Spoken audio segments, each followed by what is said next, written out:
I'm here now. Where are you? This place is empty. I don't see anyone. Fine, but hurry up. Marcus Wellstone was professional, patient, and thorough. He explained that because of the urgency of the funding cycle and tax implications related to the fiscal year closing, Robert needed to complete several verification steps that evening. The money would be deposited directly into his business account, but first Robert needed to confirm his identity and account details through a secure process. The first instruction seemed reasonable. Marcus needed Robert to verify that his business banking account was active and capable of receiving large deposits. To do this, Robert would need to log into his online banking portal and confirm his available balance. Marcus stayed on the line, chatting casually about the challenges small businesses faced, while Robert pulled up his bank account on his laptop. His balance showed $1,247.83. Then came the second instruction, which introduced the first element of manipulation. Marcus explained that for security purposes and to prevent the grant money from being flagged as suspicious activity by automated fraud detection systems, Robert would need to demonstrate that his account could process significant transactions. The way to do this, Marcus explained, was to make a temporary test transfer. Robert would transfer money to a verification account, and that money would be immediately returned along with the $47,000 grant. Robert hesitated. This was where his instinct tried to warn him, but Marcus was prepared for resistance.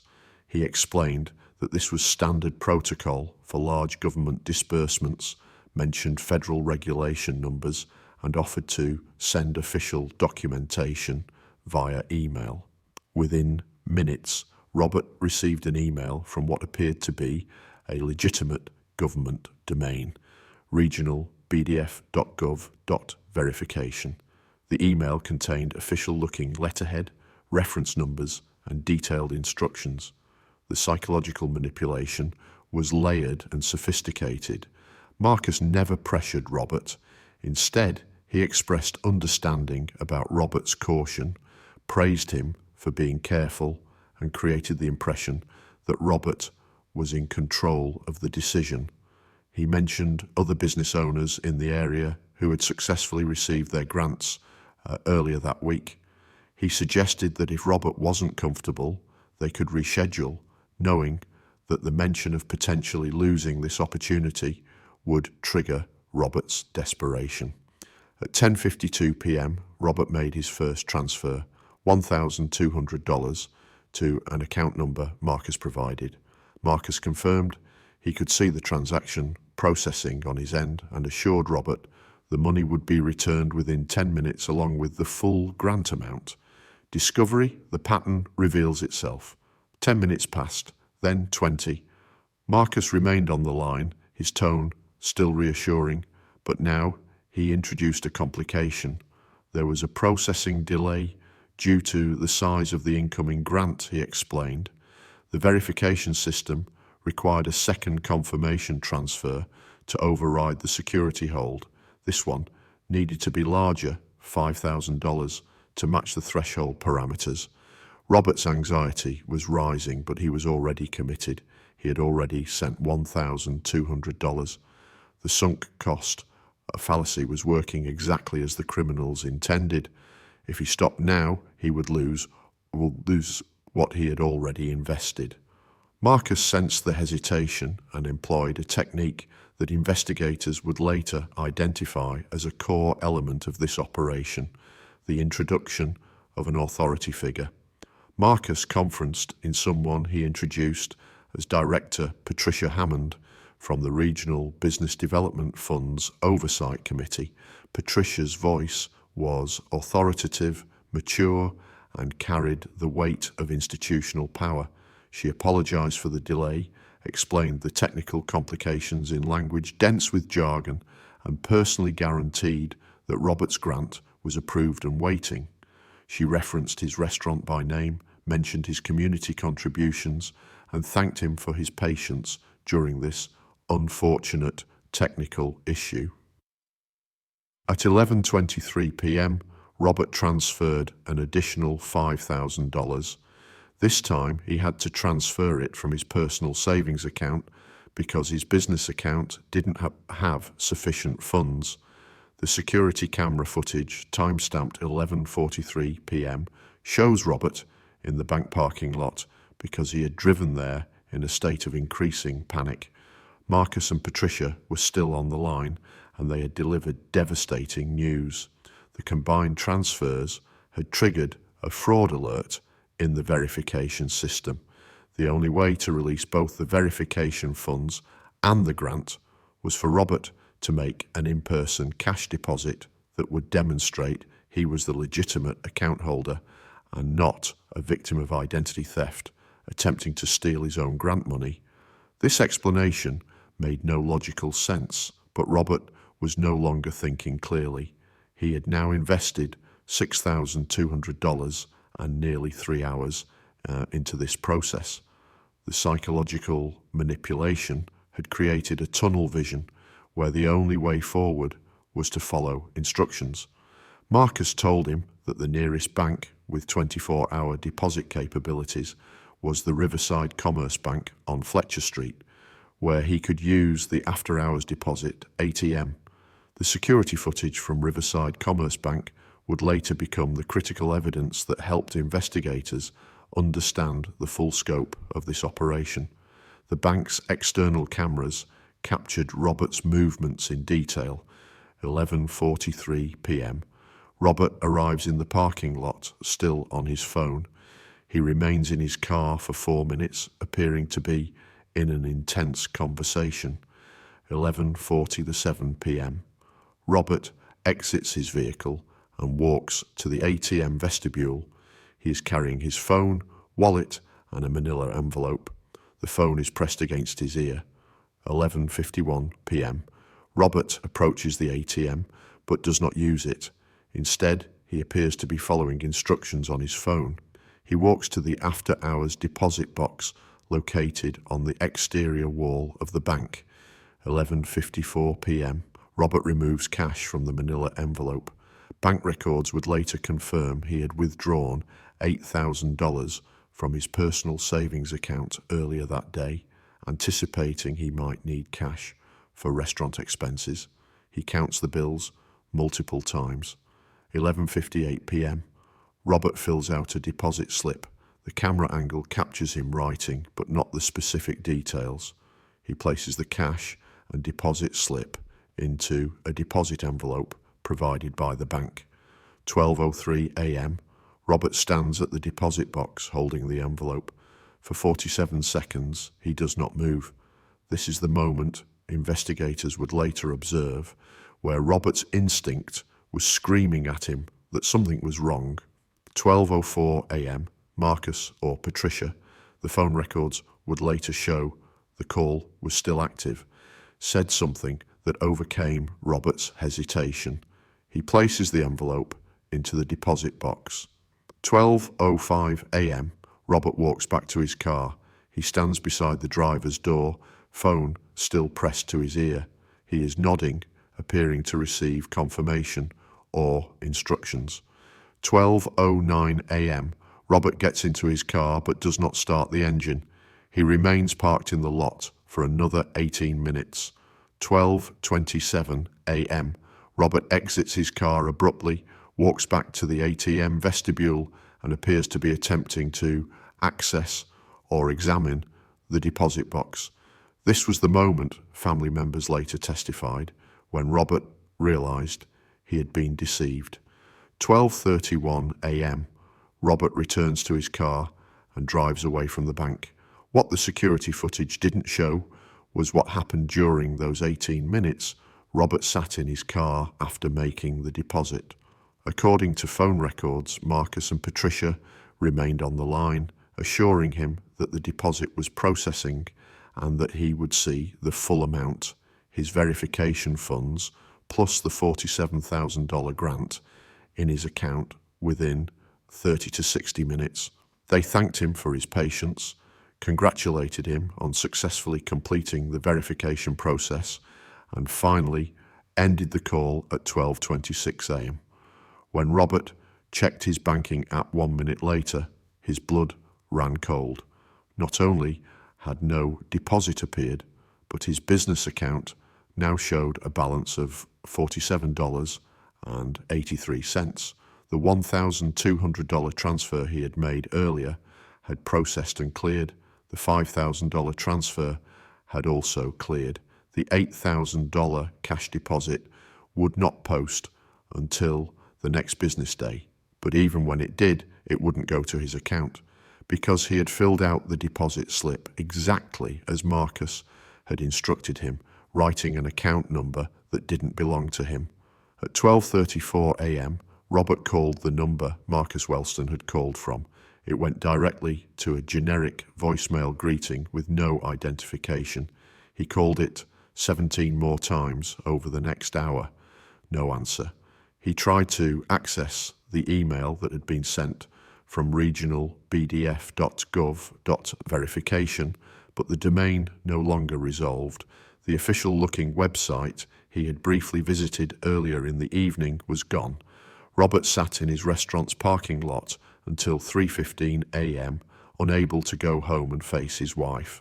He had lost $14,200 in a single night, money they didn't have, money that was supposed to cover rent, payroll, and critical vendor payments. The weight of what he had done was suffocating. He had been a successful businessman for nearly 20 years, had navigated countless challenges, and prided himself on being careful with money. Yet, in the space of 4 hours, he had been systematically stripped of both his resources and his dignity. At 8:47 a.m. on Friday, November the 10th, Robert walked into the Riverside Police Department and filed a report. The desk officer who took his initial statement was sympathetic but offered little hope. She explained that these types of fraud cases were notoriously difficult to investigate because the perpetrators operated across state lines, used sophisticated technology to mask their locations, and often targeted victims who were desperate and therefore less likely to immediately report the crime out of embarrassment. Detective Sarah Mendoza was assigned to Robert's case that afternoon. At 34 years old, Mendoza had 8 years of experience in the Financial Crimes Unit and had investigated dozens of fraud cases. But when she began reviewing the details of Robert's report, something struck her as unusual. The level of sophistication, the psychological manipulation techniques, and the specific methodology suggested this wasn't an isolated incident or a small-time operation. Mendoza's first step was to pull Robert's phone records. The number Marcus Wellstone had called from was a VoIP number routed through multiple servers, making it nearly impossible to trace directly. However, the metadata from the call revealed it had lasted 3 hours and 46 minutes, an extraordinarily long time for a phone scam. Most fraud calls lasted 10 to 15 minutes. This suggested a level of dedication and patience that indicated professional operation. Her second step was to analyse the email Robert had received. The domain regionalbdf.gov.verification was sophisticated in its deception. It used a .gov extension, which typically requires government verification to register, but investigators discovered it was actually registered through a foreign domain service that mimicked legitimate government domains. The website itself had existed for only 9 hours before being taken down, suggesting the criminals created and destroyed digital infrastructure for each operation. The third and most revealing step came when Mendoza entered the account numbers Robert had transferred money to into a federal law enforcement database. She got hits immediately. Those same account numbers had appeared in 11 other fraud reports filed across 3 states in the past 6 months. None of the cases had been connected because they were reported to different jurisdictions, involved different victim profiles, and used slightly different cover stories. Detective Mendoza immediately contacted the Federal Bureau of Investigation's Financial Crimes Unit. What had started as a local fraud investigation was clearly part of something much larger. FBI Special Agent Thomas Brennan was assigned to coordinate with Mendoza and begin a multi-jurisdictional investigation. Over the next 3 weeks, Brennan and his team identified 47 victims across 6 states who had fallen prey to the same operation. The victims varied widely in age, occupation, and financial status, but they shared one critical characteristic. They were all in vulnerable positions. Small business owners facing bankruptcy, elderly individuals dealing with medical debt, recent divorcees trying to rebuild their lives, single parents struggling with childcare costs. The criminals had a sophisticated methodology for identifying and targeting people who were desperate enough to overlook warning signs. The financial trail was complex but eventually traceable. The account numbers provided to victims belonged to what investigators call money mules, individuals who were recruited, often unknowingly, to receive transfers and then forward the money to other accounts. Many of these mules were themselves victims of employment scams, believing they were working as payment processors for legitimate companies. The money moved through a series of accounts across multiple banks, then was converted to cryptocurrency, transferred through international exchanges, and eventually withdrawn as cash in countries with minimal financial oversight. The complexity of this laundering process required significant technical expertise and infrastructure. Agent Brennan's team also discovered that the criminals used advanced social engineering research to prepare for each call. They purchased data from information brokers, scraped public records, monitored social media, and even used credit reporting services to build detailed profiles of potential victims. When Marcus Wellstone called Robert Chen, he already knew about Golden Lotus, its financial struggles, Robert's family situation, and his psychological vulnerabilities. The voice recordings from Robert's phone, which he had been recording due to the suspicious nature of the calls, provided invaluable evidence. Forensic audio analysis revealed that Marcus Wellstone and several other personas were actually the same individual using voice modulation software. Director Patricia Hammond was a different person, suggesting the operation employed at least several active phone operators. By early January 2024, the FBI had compiled enough evidence to identify the criminal organization behind what they now called Operation Broken Promise.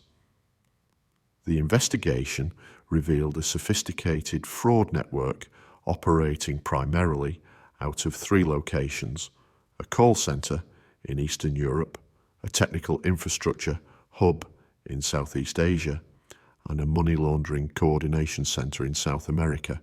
The organization's leader was identified as Dmitry Volkov, a 39-year-old Ukrainian national with prior convictions for identity theft and wire fraud in multiple countries.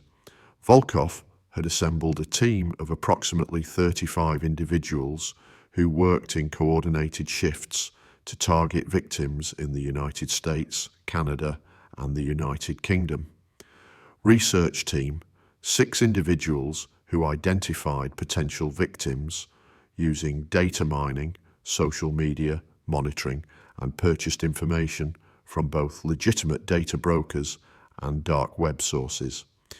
Psychological profiling, 3 individuals with backgrounds in psychology and sales who developed scripts and strategies tailored to specific victim profiles. Phone operators, 12 individuals who made the actual calls. Many had experience in legitimate telemarketing or customer service and were trained extensively in social engineering techniques. Technical infrastructure: 7 individuals who managed the VoIP systems, created and destroyed fake websites, registered fraudulent domains, and maintained the digital architecture of the operation. Money laundering network: 7 individuals who managed the network of money mules, coordinated transfers, handled cryptocurrency conversions, and ensured the funds could not be easily traced or recovered. The FBI estimated that Operation Broken Promise had successfully defrauded over 200 victims of approximately $4.7 million over an 18-month period. Robert Chen's loss of $14,200 was actually below the operation's average take per victim, which was approximately $23,000. What made this operation particularly devastating was its psychological sophistication. The criminals didn't just steal money, they weaponized their victims' hope, desperation, and trust. Many victims, like Robert, were people who prided themselves on being careful and intelligent. The shame and self-blame that followed the fraud was often as damaging as the financial loss itself. On February the 14th, 2024, the FBI coordinated with international law enforcement agencies to execute simultaneous raids across multiple countries.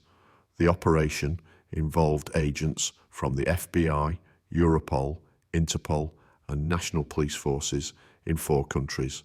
At 6 a.m. Eastern European Time, tactical units stormed a nondescript office building in the suburbs of Chisinau, Moldova. Inside, they found an active call center with 12 workstations, each equipped with multiple phones, computers, and detailed victim profiles. 2 operators were in the middle of calls when the raid began. Investigators seized computers, hard drives, phones, and filing cabinets filled with printed scripts and psychological manipulation guides. Dmitry Volkov was arrested 3 hours later at his apartment in Istanbul, Turkey, where he had been coordinating the operation remotely. When investigators executed a search warrant, they found over $380,000 in cash, evidence of cryptocurrency wallets containing an additional $1.2 million, and detailed financial records of the operation's activities. 7 additional members of the organization were arrested in the following 48 hours. Several others, particularly those managing technical infrastructure from Southeast Asia, remained at large and are still wanted by international authorities. The evidence seized during the raids was extraordinary. Investigators recovered over 4,000 pages of victim profiles, detailed financial records, recordings of successful fraud calls that had been saved for training purposes, and internal communications that revealed the cynical, predatory nature of the operation. One document found in Volkov's apartment was particularly chilling: a training manual titled Psychological Vulnerabilities and Exploitation Techniques. It contained detailed instructions on how to identify desperate individuals, how to overcome resistance and skepticism, how to create artificial time pressure, and how to weaponize cognitive biases like sunk cost fallacy and authority bias. There were even sections on what to say if a victim became suicidal after realizing they had been defrauded. Instructions focused not on preventing harm, but on avoiding potential legal complications.